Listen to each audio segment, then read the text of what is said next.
वेंगुर्ला येथील प्रसिद्ध श्रीदेव रामेश्वराच्या अखंड भजनी सप्ताहाची सांगता सोमवारी पालखी प्रदक्षिणा व कार्यानं झाली। यावेळी लाडवांचा प्रसाद घेण्यासाठी भाविकांनी मोठ्या प्रमाणात गर्दी केली होती।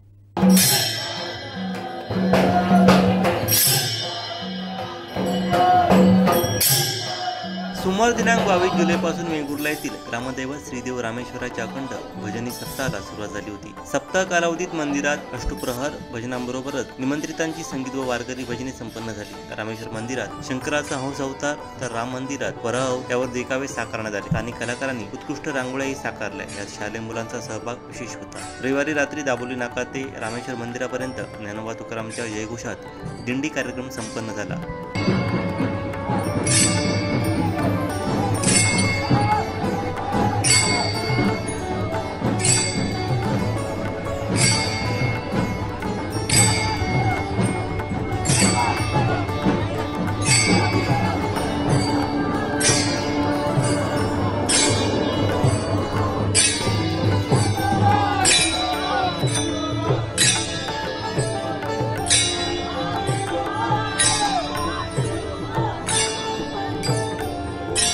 सोमवार सकाळी पालखी प्रदक्षिणेवेळी स्त्री पुरुषांनी ठिकठिकाणी भजनाचा फेर धरत ज्ञानोबा तुकारामचा घोष केला। पालखी मंदिरात आल्यावरती भाविकांनी पालखीवरती लाडवांचा वर्षाव केला। लाडवांचा प्रसाद घेण्यासाठी भाविकांची झुंबड उडाली। त्यानंतर गाराणं घालून सप्ताहाची सांगता झाली।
आमचे दिवसभरातले सर्व अपडेट्स, ताज्या घडामोडी आणि थेट लाईव्ह पाहण्यासाठी सबस्क्राइब करा, लाईक करा कोकणचं नंबर 1 महा चॅनल कोकण 7 लाईनचं YouTube चॅनल।